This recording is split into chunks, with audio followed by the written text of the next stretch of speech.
अज तक हाँ और किसी बंदे दे नाल कोई रंजिश नहीं पे कि नहीं करते पे जे कुछ भी नहीं किसी ने किया मेरे पुत्र लिए इंसाफ किसी भी नहीं किया कुछ भी नहीं करते कुछ भी नहीं करते कुछ भी नहीं करन दे ना को साना को तावन करन दे ने साना तावन करन सानू पता लगे ना वो मुजरस रीन दे ने बच्चियां कुड़ियां ने उन्हां अंदर शानी के हवाले नाल ये कहना चाहूँगा कि बंदा बहुत अच्छा ही नाइस बंदा है। हुए बेनिशान नामवर कैसे कैसे ये ज़मीं खा गई नौजवान कैसे कैसे। नाज़रीन इस वक्त मैं मौजूद हूँ क्लास के मंडी के अंदर, जहाँ पे आज से 4 दिन कबल एक नौजवान जो पहलवानी के शोबे से मुंसलिक था जिसका नाम अरसलान उर्फ शानी था, वो एक क्रिमिनल आदमी के हाथों शदीद फायरिंग के नतीजे में हलाक हो गया।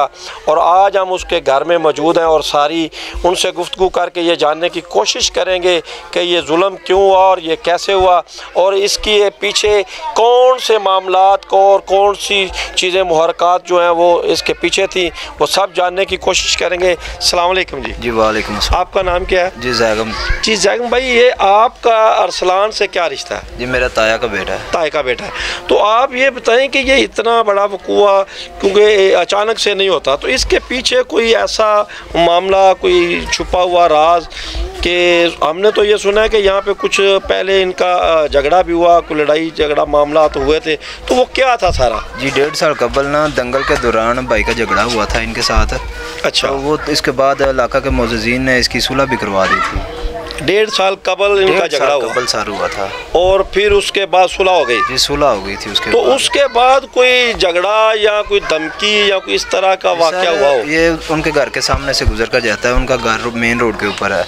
मेन रोड के ऊपर है? मेन रोड के ऊपर है, वहाँ से गुजर और ये काम पे जिस फैक्ट्री में काम करता है जी, वो उनके घर के कहीं करीब है? नहीं, उनके घर से थोड़ा सा आगे है, थोड़े से फासले पे है, लेकिन रास्ता वही जाता है। रास्ता वही है।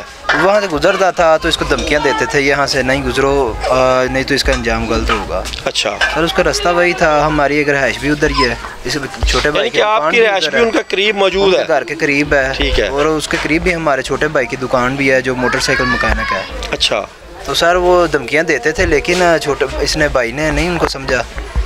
वो यही अरसलान यही समझता रहा कि सिर्फ ऐसे धमकी दे रहे हैं, सिर्फ धमकियाँ दे रहे हैं। तो इसके हवाले से एक बात जो हमने लोगों से पूछी है, मामलात हुए हैं, गुफ्तगू है, उसमें यह भी पता चला है कि ये आदमी तो क्रिमिनल, इसने पहले भी कुछ कत्ल किए हुए हैं। तो उनकी कोई तफसील आपके पास है?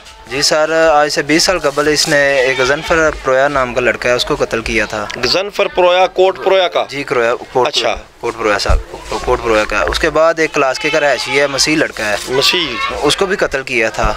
उसके बाद तीसरा मर्डर इसने अपनी बेटी का किया था, जो इसकी सुतेली बेटी थी। अपनी सुतेली बेटी को भी इसने कत्ल किया हुआ है? सर वो उसको अपना जिनसी ज्यादती के बाद इसने कत्ल किया था उसका। तो इन तीनों केसों में उसे कोई सज़ा, कोई जेल में गया हो? जेल में जाने के बाद भी वहाँ से छूट जाता रहा है, सुलह हो जाती है, एक इसकी सुलह हो जाती थी, इसको टेंशन नहीं, इसलिए बाहर आ जाता है, जल्दी बाहर आ गया। जी नाज़रीन, आपने ये गुफ्तगू सुनी, ये उनके कज़न है, कत्ल होने वाले मकतूल के ये कज़न है। उनका कहना ये है कि ये जो जिस शख्स ने ये वक़ूआ किया है, अमजद नामी ये शख्स है, भट्टी फैमिली से इसका तल्लक है, ये बेसिकली क्रिमिनल है और आज से पहले ये 3 कत्ल कर चुका है। एक लड़का प्रोया कोट का जो नौजवान था उसको कत्ल किया है, उसके बाद एक मसीह बरादरी का नौजवान है उसको कत्ल किया है, और फिर इसने अपनी सगी बेटी को जिनसी तशद्दुद का निशाना बनाने के बाद कत्ल किया। तो 3 FIR 302 की पहले इस पर मौजूद हैं।